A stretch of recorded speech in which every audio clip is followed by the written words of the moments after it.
Hola, muy buenas tardes. Tengan todos ustedes. Ya estamos aquí en este miércoles de Escuela para Padres, transmitiendo pues en esta página, pero desde Tlanemactilistli, la Academia de Filosofía y Humanidades.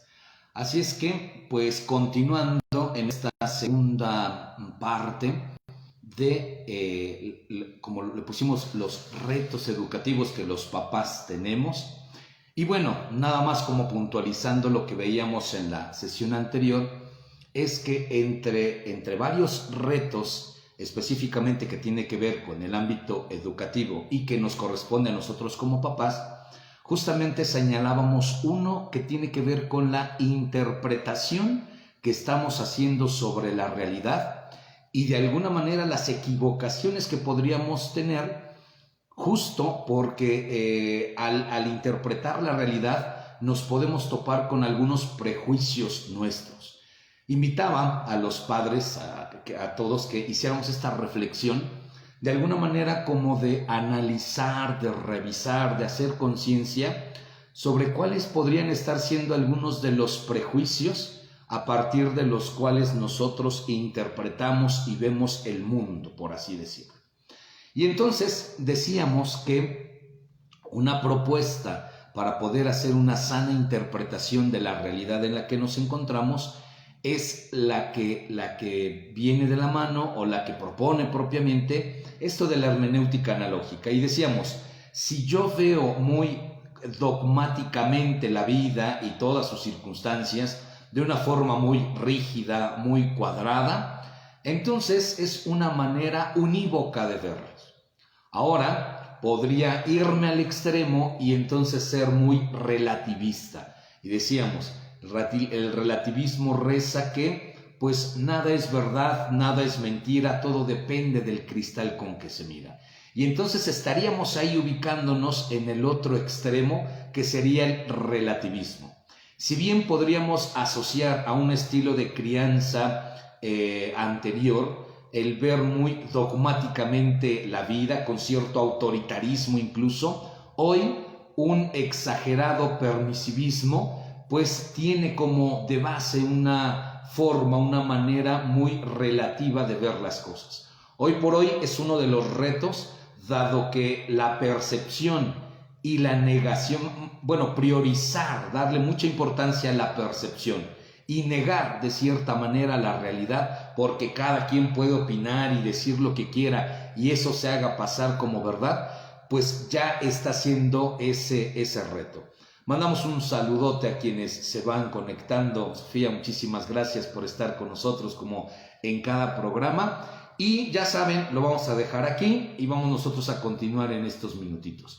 Comentábamos también en la sesión pasada que pues estamos viviendo, como en todos los tiempos, diferentes crisis. Y las crisis que nosotros mencionábamos tienen que ver con esto sobre la razón, la cuestión de crisis sobre la razón, sobre el sentido de vida, sobre la ética misma, sobre la espiritualidad. Estos campos en esa crisis sobre esa pérdida de sentido. Y entonces nosotros comentamos una interpretación analógica, es decir, no en los extremos, ni univocista, ni equivocista, sino en un punto medio, con una proporción. Entonces, si hacemos una interpretación de ese modo, que sería analógica de la realidad, entonces vamos a poder descubrir tanto en las crisis de la realidad como en las equivocaciones que nosotros a nivel personal, individual, como padres, como formadores, como tutores tenemos, podemos incluso de esa manera aprender la lección y crecer desde luego en este sentido, ¿no? Pues entonces dentro de estos retos quizá tendríamos que comenzarnos a cuestionar sobre cuál es el tipo, cuál es el modelo de familia que hoy generalmente aparece en la sociedad. Lastimosamente cada vez ha sido más, como se ha ido incrementando el número de familias, de parejas que por alguna u otra circunstancia pues se ven en la necesidad o quizá a veces no en la necesidad, sino solamente el querer estar separados. Y entonces ahí nace pues una proliferación, por así decirlo, que cuando esta estructura como tal va cambiando, cambia la sociedad. Hay quienes dicen, pues todo esto ha cambiado porque la sociedad ha cambiado. Entonces la forma de ver esto que llamamos familia o esta institución incluso también entra en una especie de crisis. Y bueno, podríamos pensar si los tipos de relaciones que se dan entre los miembros, dado que la percepción que se tiene de familia ha cambiado, entonces también cambiaría. El tipo de familia está relacionado consecuentemente con el bienestar de los adultos. Es como unas preguntas que podríamos nosotros de inicio tener. Y para asentar y darnos cuenta que efectivamente, pues en el papel educativo de los padres de familia, ciertamente ha habido diferentes cambios, ¿no? O ya ha habido unos cambios. Y vamos a señalar algunos precisamente. Por ejemplo, hoy por hoy, como comentábamos, la pérdida de la importancia del matrimonio como institución, pues ya ha ido cambiando. Esto, desde luego, va a hacer cambiar el papel que tenemos como padres de familia, ¿no? Otro, el ver a los hijos como una propiedad privada. Y no solamente a los hijos, sino también en nuestras relaciones, pensemos en la pareja. Eso también perjudica, también le ha pegado al papel que tenemos como padres en esto de la educación. El ver a los hijos como una propiedad privada, mis hijos, ¿no? Y a veces esa sobreprotección. Otro cambio que hemos sufrido es que hoy la relación de padres e hijos está como muy marcada por la primacía en el bienestar de los niños, ¿no? De repente escuchamos, no sé, el comentario que nosotros como sea, pero las criaturas, ¿no? Entonces, el centrarnos, fíjense, pareciera que hoy en varias familias, en muchas familias, como que la primacía del bienestar de los niños, eso es fundamental. ¿Por qué trabajamos de más? ¿Por qué nos desvelamos? ¿Por qué hacemos o deshacemos? En función de que nuestros hijos estén bien. Y entonces mucho se ha hecho esta crítica en las redes, en reflexiones, de hipervalorar el bienestar de los niños, y entonces todo gira en torno a ese bienestar, ¿no? Otro de los cambios, pues es la forma de afrontar, por así decirlo, la sociabilización o la sociabilidad. Es decir, ya a veces ya no es un tú a tú, sino ya por medio de las redes, por medio de un dispositivo, y eso desde luego pues hizo que se cambiara mucho. Venimos de una pandemia en donde pues de alguna manera esta actividad de interactuar, y ponemos entre comillas, socialmente con los otros, pues era a través de un dispositivo. Bueno, ¿cuál entonces podríamos señalar que es la familia, la finalidad de la familia? ¿Cuál es el propósito de la familia, independientemente de la estructura que tenga, y que justamente ahí van a nacer esos retos que tenemos en la educación? Pues en la familia sigue siendo importante, aunque con sus variantes, con unas estructuras diferentes. Pero ¿qué pasa? En la familia se aprende a manejar las emociones. Todos nosotros sabemos que las emociones son aquellas reacciones automáticas, fisiológicas, que tenemos ante los estímulos de la realidad. Pero ciertamente, en el momento de reaccionar, ahí no hay un dominio, porque si algo me asusta, la reacción que tenga, lo que me emocione, pues va a ser de cierta forma como una respuesta incluso automática.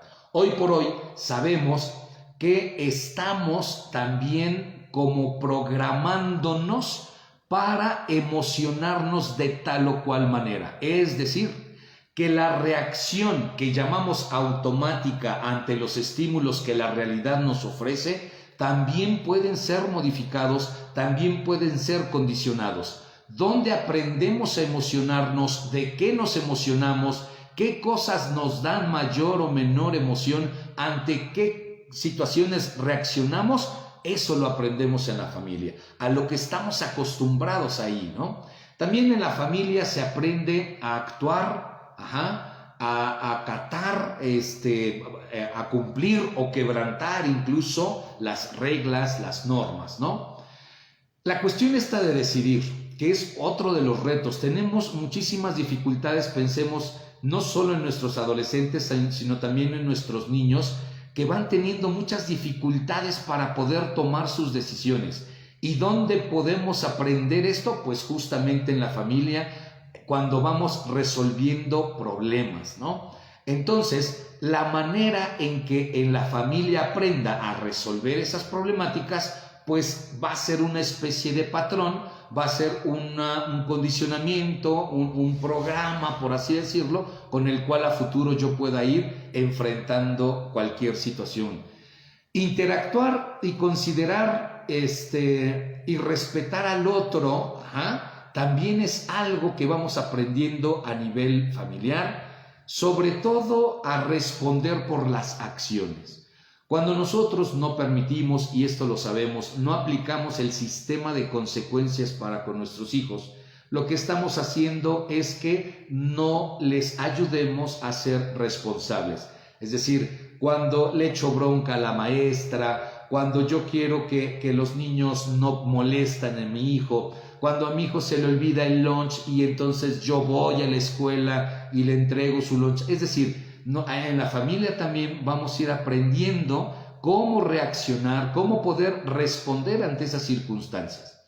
En pocas palabras, y resumiendo este punto, podríamos decir entonces que la familia sigue siendo un entorno de intimidad donde tanto ideas como afectos, sentimientos y conductas se aprenden e intercambian. Sigue siendo ahí entonces la cuestión está en la familia.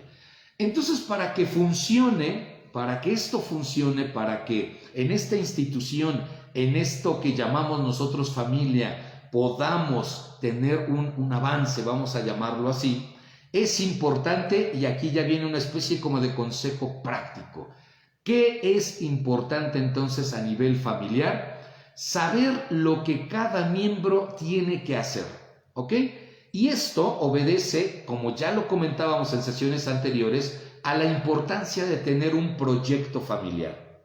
Muchas veces el niño está cansado, la niña está cansada, fatigada, frustrada existencialmente, no sabe hacia dónde ir, no sabe qué hacer porque no tiene identificado lo que le toca hacer en esa familia.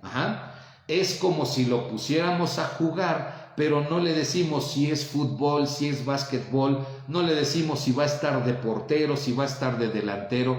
Es necesario entonces que el niño, la niña, el hijo, la pareja, los papás, sepamos qué es lo que nos toca hacer. Y no solo en el plano existencial, sino también en cada una de las actividades, de los quehaceres. Eso es importante. La existencia de un clima adecuado, eso es bien importante, es muy importante. ¿Por qué?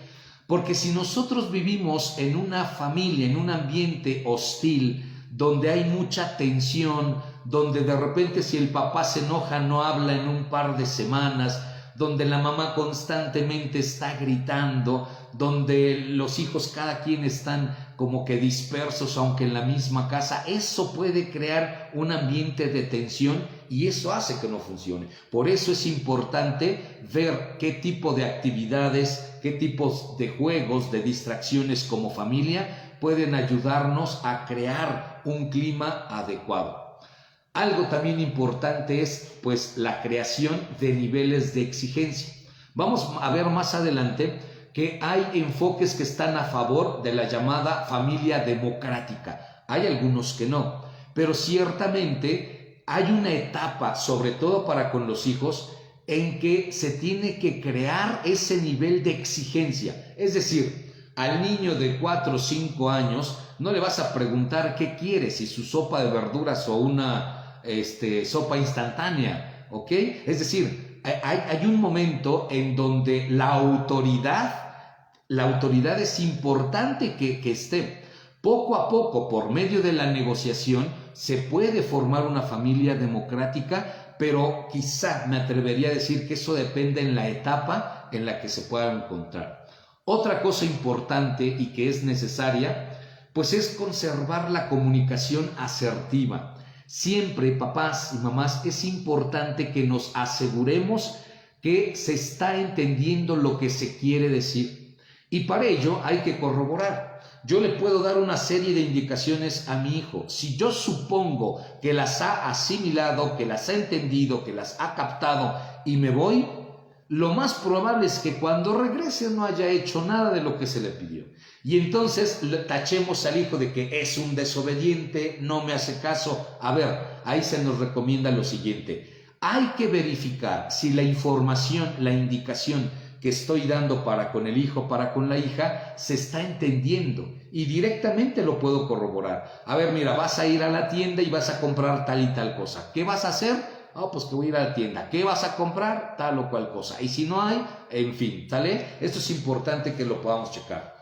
Y ya fíjense que, por ejemplo, surge de esto algunas tareas necesarias, importantes, que vamos a pensar, por ejemplo, en los adolescentes, tendrían que estar cumpliéndose, porque estas tareas de los adolescentes que vamos a mencionar provienen de las relaciones familiares.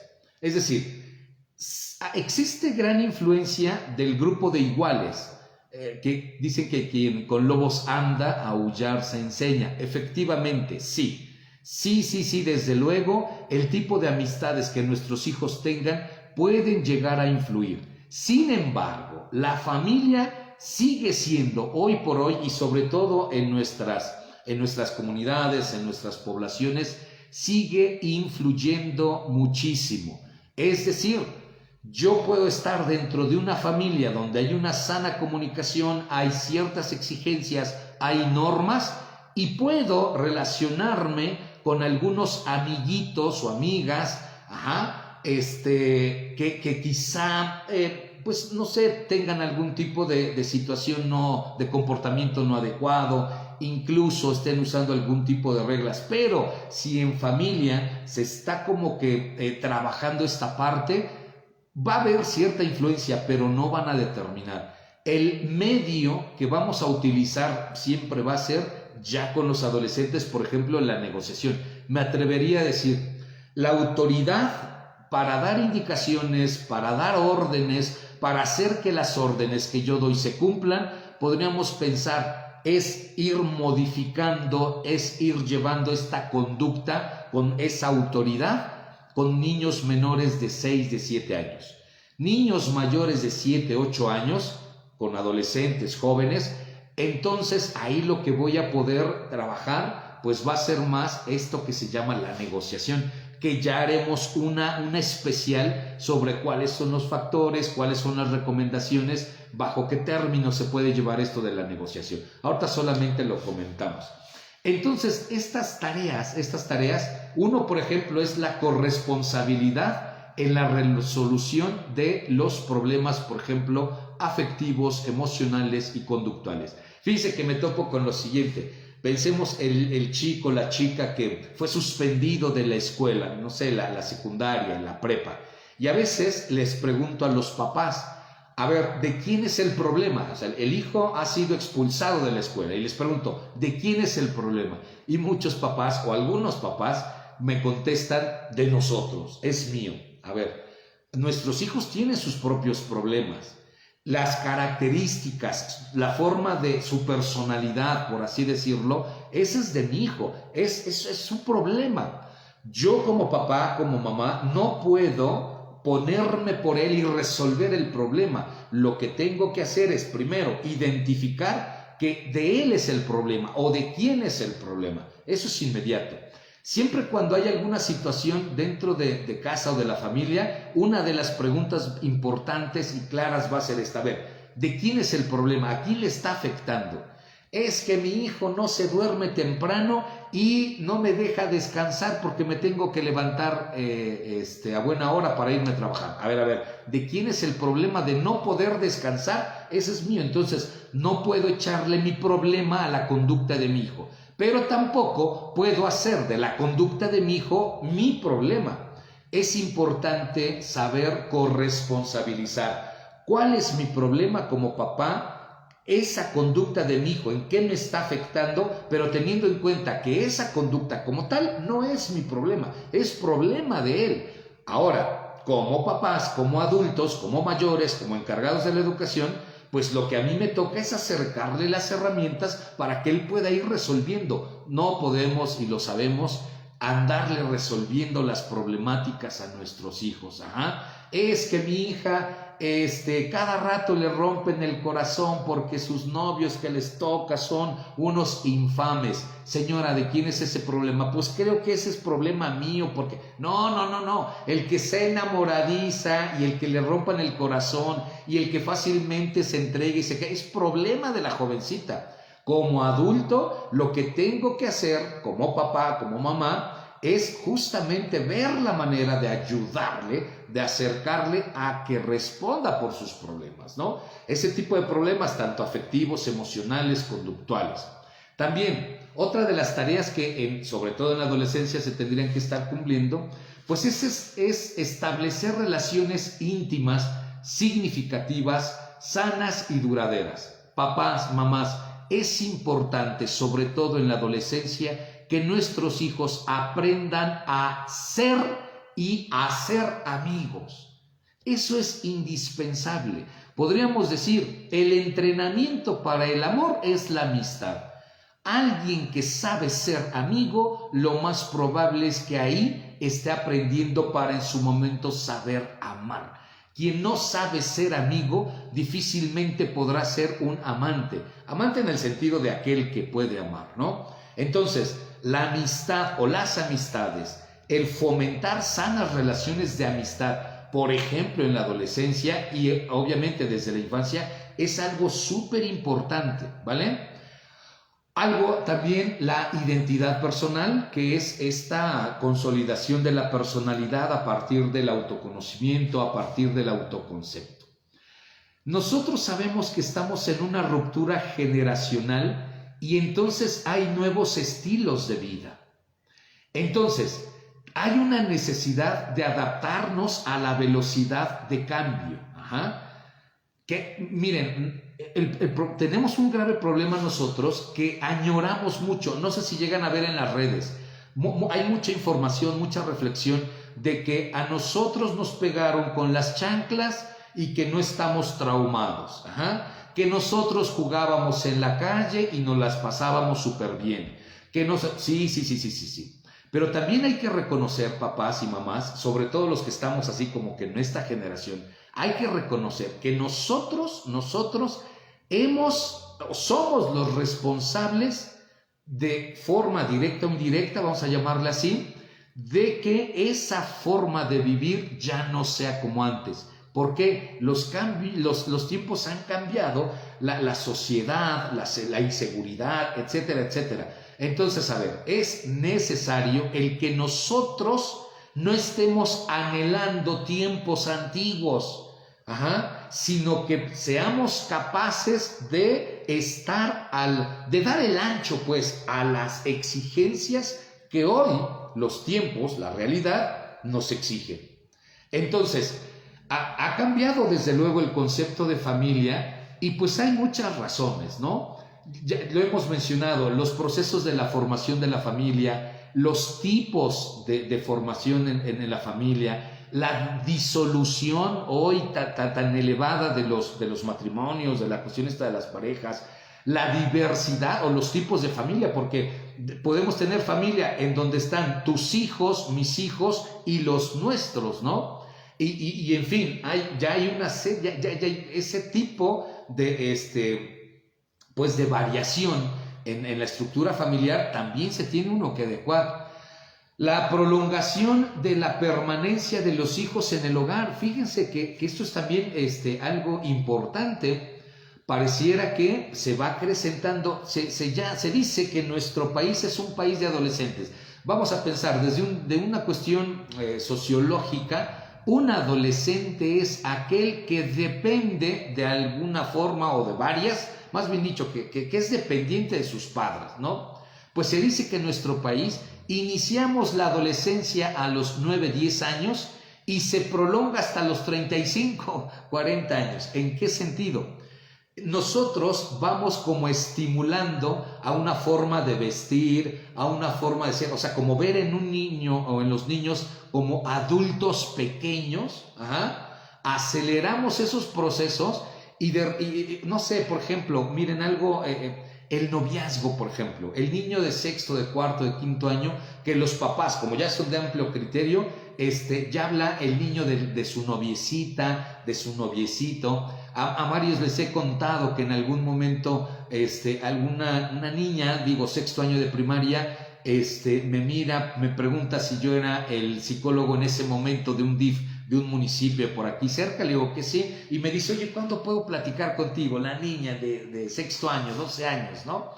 Y le digo, ¿por qué? ¿Por qué quisieras platicar conmigo? Y me dice, es que estoy teniendo problemas con mi pareja. Chequemos, Ya la niña, y le estoy hablando de esto hace como unos 8 más años, es decir, la niña ya no tenía la concepción de que tenía un noviecito, no, decía que ya estaba teniendo problemas con su pareja. Hemos acelerado etapas también, probablemente por la velocidad en la que nosotros vamos viviendo. Entonces, se ha cambiado, fíjense, esto es fuerte. Se ha cambiado la figura de padre-madre por adultos viviendo en casa. Es decir, los chicos crecen solos, son indiferentes o están con adultos. Miren, cuando nosotros renunciamos a la autoridad y decimos, hijo, haz de cuenta que soy tu amigo, yo quiero ser tu amiga, hijo, trátame, ahí estamos renunciando, y nuestros hijos que necesitan papás solamente ven a unos adultos mayores, a personas mayores que viven junto con ellos en casa, porque la manera en que se pelean, la manera en que se hablan, el papá que no deja el videojuego, el celular. Se dice que antes se escuchaba a los papás decir, hey, hijo, hija, ya por favor déjese el celular. Parece que hoy son los hijos los que están diciendo, papá, mamá, ya deja ese celular, ¿no? Bueno, entonces se ha cambiado esa figura de padre, de mamá, por adultos más, o sea, personas más grandes que viven ahí en casa junto con los chicos, ¿no? Entonces, los valores de nuestras familias o de estas nuevas formas familiares están cambiando. Y aquí aprovecho para lo siguiente. En su momento vamos a hablar sobre la cuestión esta de los valores, pero quiero puntualizar lo siguiente. Los valores no se pierden. Utilizamos esas expresiones cuando decimos, es que hoy los valores se están perdiendo. A ver, vamos a puntualizar aquí. Los valores como ideales, los valores como tal, desde la cuestión axiológica, desde la cuestión ética, no se pierden, ¿sale? Los valores no se pierden, es decir, el respeto hoy, ayer y siempre va a ser el respeto. No es que se pierdan los valores, sino que hoy valoramos otras cosas. Por ejemplo, en su momento se valoró mucho el esfuerzo en el trabajo. El que quiera azul celeste, que le cueste. El que madruga, Dios lo ayuda. A Dios dando, con el mazo dando. Es decir, en ese momento la sociedad, nuestros papás, nuestros abuelos, valoraban el trabajo y valoraban el esfuerzo. No porque con ese trabajo, con ese esfuerzo, iban a tener dinero. Chequen. Se valoraba el trabajo, se valoraba el esfuerzo, ¿sale? Hoy la sociedad, véanlo, hoy, ¿qué es lo que valoramos? Lo que valoramos es la producción.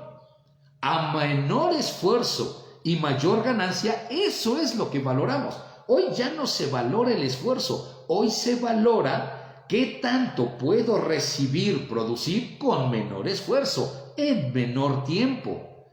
Entonces, no se pierden los valores, sino que cada generación pone su atención, su interés, sus ojos, su corazón en otras cosas, en otros valores. Hoy por hoy, por ejemplo, podríamos decir que estas familias, y ahí entran esos retos, las nuevas familias, los valores de las nuevas formas familiares, vamos a decirle así, por ejemplo, la libertad, ¿no?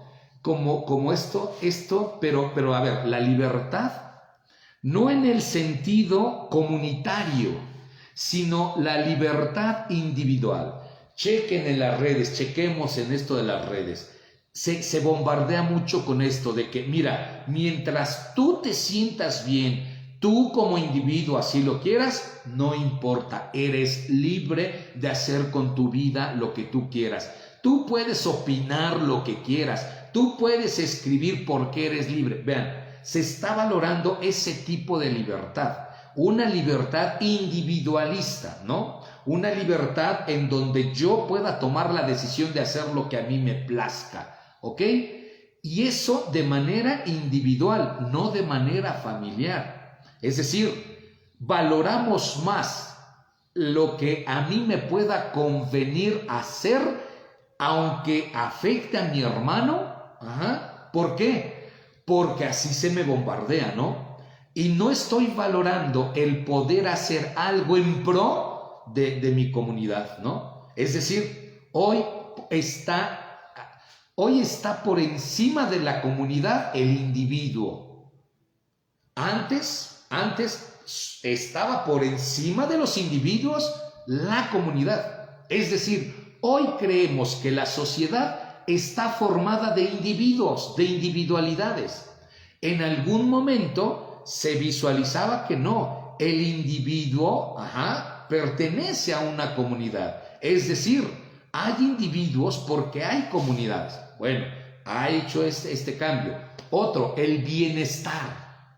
Fíjense, esto es uno de los valores. Valoramos mucho el bienestar, la comunidad, la comodidad. Por ejemplo, ir a terapia, ¿para qué? Para sentirme bien, para estar bien. Consumir productos, es decir, buscar el bienestar en la terapia, en cuestiones religiosas, en cuestiones sociales, económicas. Se nos vende la idea del bienestar, del equilibrio emocional, no del esfuerzo, no de saber sufrir. Yo imagínense, no sé cuántos asistieran aquí a terapia si yo les dijera, mira, aquí en terapia no te vas a sentir bien, pero probablemente seas alguien mejor. Aquí en terapia vamos a ver cómo puedas utilizar tu sufrimiento para sufrir bien en pro de realizarte mejor como persona. Si se vende esa idea de decir, ¿cómo? O sea, voy a ir a terapia para que me enseñes cómo sufrir. No. La terapia se busca para estar bien, para sentirme bien. Recuerdo a alguien que me decía, ¿sabes qué? Yo quiero venir a terapia contigo porque cada vez que voy a entrar al motel con un amante, me pongo bien mal, me pongo bien paranoico, siento que me están vigilando. Quiero que me ayudes a quitarme esa onda de nerviosismo cada que entro a un motel con mi amante, ¿no? Fíjense, estaba buscando no ser bueno, sino sentirse bien, ¿ok? Bueno, la igualdad hoy por hoy es uno de los valores de que todos somos iguales y de que este discurso, ¿no? De que, y no somos iguales, ¿no? Pero bueno, la cuestión está de fuera jerarquías, ¿no? No, todos somos iguales, o sea, no puede haber jerarquía, no puede haber un patriarcado, ¿no? O sea, el que todos parejos, todos iguales. Bueno, la solidaridad también es uno de los valores que hoy se tienen en estas nuevas formas familiares, pero el problema que esto de la solidaridad se reduce como a meras interacciones económicas, físicas, sexuales, afectivas, solidaridad. Como intercambio nada más, es un intercambio, es una negociación. Mientras tú y yo estemos bien, es decir, me des lo que yo pido y tú recibas lo que yo te ofrezco, estamos bien. Cuando yo ya no reciba a ti lo que yo estoy pidiendo, entonces ahí terminamos. Y de eso de que tú me lastimes y yo te lastime, mejor ahí muere, ¿no? ¿Por qué? Porque lo que yo quiero es sentirme bien. El día que tú ya no me hagas sentir bien como antes, entonces ese día, bye bye. ¿Por qué? Pues esto ya no funciona, porque además te equivocaste, etcétera, etcétera. Estamos solamente buscando nuestro bienestar, somos solidarios, pero en la medida que tenemos lo que nos conviene, ¿no? Entonces, ya dijimos, hay un individualismo, hay una privacidad, pero fíjense que es muy paradójico esto. Hoy lo privado, pensemos en esto del Face, ¿no? Hoy lo privado es público. ¿Ah? Estás en la privacidad, en la intimidad, en tu baño. Pues te tomas una foto y se vuelve público. Hoy lo privado es público, ¿no? Y que además deja de ser tuyo. Bueno, la cuestión de la felicidad. Hoy por hoy estamos como en como uno de los valores, la cuestión está de la felicidad, pero una felicidad basada en modelos para sentirse bien y no para ser feliz. Que ya tendremos otro tema, es que hay muchos temas, ¿verdad? Pero no es lo mismo sentirme feliz que ser feliz. Hoy por hoy buscamos la felicidad sensacionalista. ¿Ah? Buscamos ese sentirme feliz y no tanto serlo. Que hay una diferencia entre ser feliz y sentirme feliz. Entonces, educar en un nuevo contexto tecnológico y social, pues va a implicar algunas cosas. Y entre estas cosas, ya lo decíamos, papás, mamás, hay que dejar de añorar los tiempos de antes. Hay que dejar de añorarlos. Es que antes, es que cuando yo fui niño, es que ya hay que dejar de añorar, ¿sale? Hay que ubicarnos en el aquí y ahora. Hay que tener herramientas para saber interpretar lo que hoy estamos viviendo. Hay que aprovechar como esa fluidez del río. No tratar de contenerlo. Hay que hacer sinergia con las tendencias culturales. Hay que adaptarnos. Desde ahí es importante que sepamos educar, ¿no? La familia, en la familia ya hay diversidad, ¿no? Hay mucha diversidad. Ok, bueno. Sin embargo, sigue siendo indispensable la familia, aunque con la forma, del tipo de familia, vamos a decirlo, aunque hay diversidad, pero sigue siendo indispensable la familia para aprender a sociabilizar. Estamos en el ínter de una ruptura generacional. Por lo tanto, papás, necesitamos ayuda de otros modelos. Por eso, uno de los retos, papás de hoy necesitan papás de hoy, no papás que anhelan el ayer. No podemos traer el ayer al hoy. Hoy por hoy necesitamos prepararnos, necesitamos leer, necesitamos hacer espacios. Por eso es que el poder prestar este tipo de servicios y la idea de esto de escuela de padres para padres, pues es para que podamos compartir, ¿no? La idea es que podamos compartir porque hoy por hoy, como papás, para dar el ancho hoy, pues necesitamos prepararnos en ese sentido, ¿no? Entonces, el objetivo, desde luego, el objetivo, sigue siendo desarrollar las capacidades, las competencias en nuestros hijos para la vida, para que se enfrenten a la vida. Sigue siendo el objetivo el adquirir habilidades para valerse por sí mismo.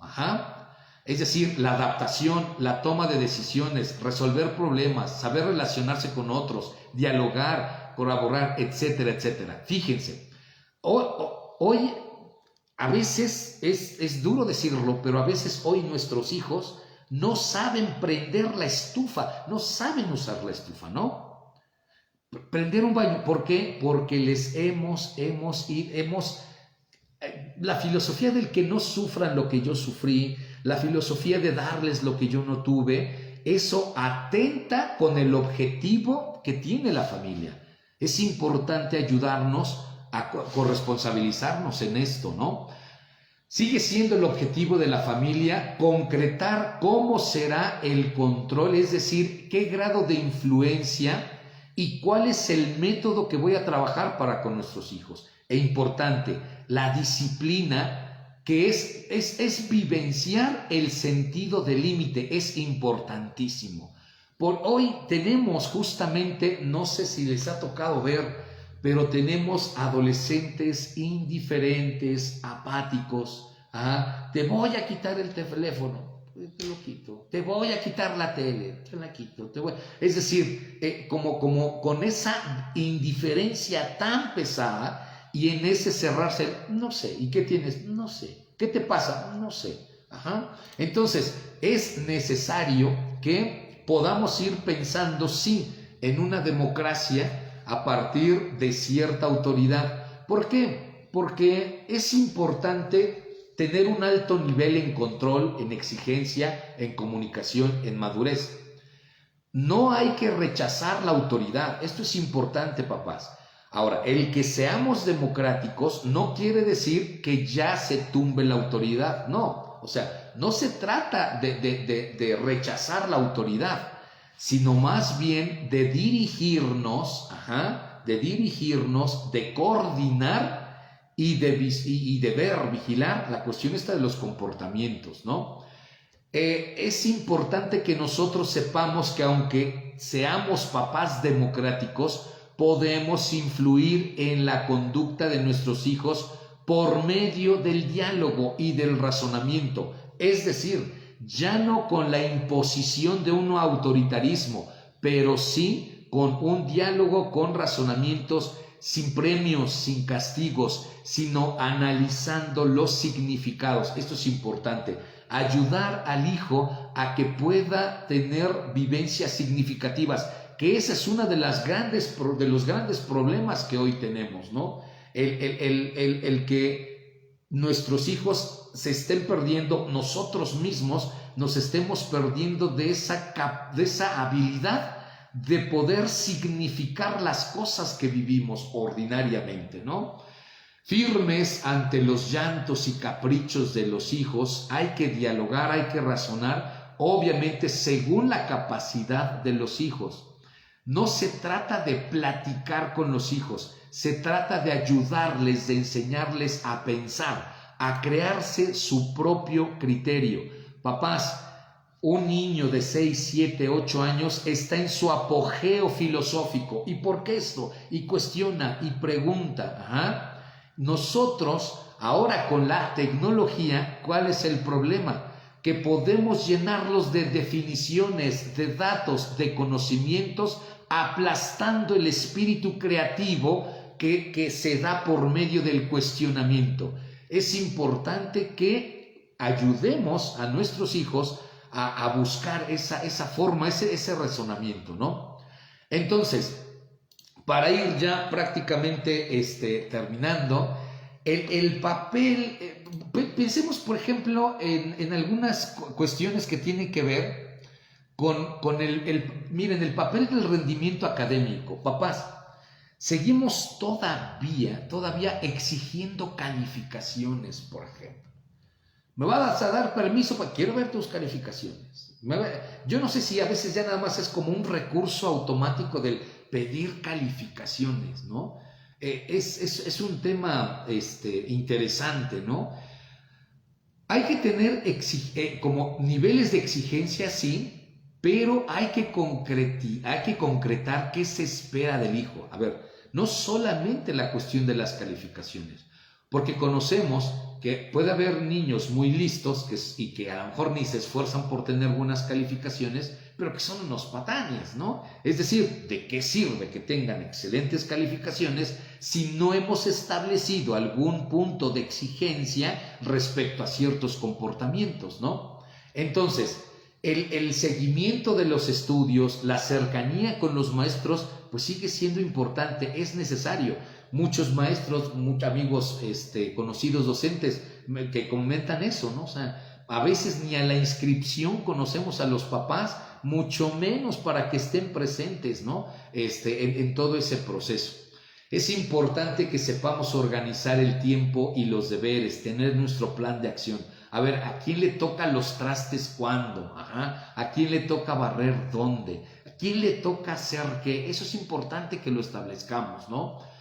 Desde luego, papás, es necesario promover la lectura partiendo de los intereses de nuestros hijos, fomentar el trabajo, papás, mamás, que tu hijo tiene 7, 8 años, ponlo a trabajar, es decir, que ya se dedique, obviamente, a ver, aclaramos, no estamos promoviendo la explotación de los menores, que ya ellos pongan a chambear y que me entreguen sus cuotas, no, pero sí en un trabajo, acordémonos de esto, a veces el pan ajeno hace al hijo bueno. Es necesario que mi hijo, y lo digo, ¿no? 8, 9 años, quizá el fin de semana, con alguien que yo le tengo confianza, pues que vaya a trabajar, es decir, que tenga su horario, que tenga sus actividades, no para que gane su dinerito y ya pueda comprarse lo que quiera, no, el que tenga ese trabajo para que contribuya, porque en la casa hay que pagar luz, se usa jabón, hay que comer, hay que pagar agua, etcétera, etcétera. Entonces, el trabajo es una manera, por un lado, de disciplinarse, 2, de promover la autoestima. ¿Por qué? Porque estoy conociendo, soy consciente de mis habilidades físicas, estoy logrando cosas y eso ya me está ayudando a ser consciente, a tener esa autoestima. Y además estoy contribuyendo, es decir, mi trabajo no es para comprarme lo que quiera, no, mi trabajo es porque contribuyo con lo que familiarmente se requiere, ¿no? Entonces, el arte, papás, la música, la poesía, la danza, el teatro, qué bueno que ahora va a haber cambio de autoridades, ¿verdad? Y ojalá que nuestras autoridades estén pensando, además de construir calles y mercados y todo lo que van a hacer, ojalá en nuestras comunidades pudiésemos tener talleres de danza, de teatro, de música, ahí para atender a todos nuestros adolescentes. Eso sería bueno. Pero bueno, a veces lamentablemente ahí no hay el 10%, ¿verdad? Quizá por eso no se pone tanta atención en eso. Pero es importante que tengamos espacios. Bueno, también fortalecer el carácter. ¿Cómo fortaleces el carácter de una persona? Con la disciplina. Un carácter fuerte es aquel que es dueño de sí mismo, está abierto a los demás. Ese es de un carácter fuerte. Pero el de mecha corta, el que mienta madres, el que no se aguanta y luego aguas, por favor. Tu niño tiene 3, 4 años, ya que se ubique, que guarde silencio donde hay que guardar silencio, que ponga atención donde tenga que poner. Eso lo necesitamos hoy, independientemente de que antes se hacía o no. Hoy necesitamos tener esto. Y bueno, ir negociando desde luego con los intereses que nuestros hijos tienen. Finalmente, entonces, para ya concluir con estos puntitos, como manera de conclusión, entonces, para la conducta, papás, hay que persuadir y hay que influir. Eso es necesario. No puedo pedirle a mi hijo que cambie un comportamiento si yo no estoy haciendo algo para influirlo, para persuadirlo y para lograr moldear ese comportamiento que estoy queriendo. Eso vamos a pensar en cuanto a la conducta. ¿Por qué? Porque con el comportamiento, para moldear el comportamiento, ¿qué necesitamos? Normas, hábitos, virtudes, valores. Desde luego, en ese orden. Es decir, ¿cómo puedo vivir un valor con una norma específica? Y esa norma tiene que tener con una conducta en específico. Por ejemplo, el horario del uso del teléfono. Algo estricto, algo que está marcado. Si a mi hijo respeta que los días miércoles nadie va a usar el teléfono de 7 a 9 porque vamos juntos a ver una película, yo ahí ya podría estarme atreviendo a decir que el valor del respeto, de la convivencia se está dando. Es decir, los valores son ideales abstractos que los tenemos que aterrizar en acciones específicas y concretas. Los padres necesitamos tener ideas claras.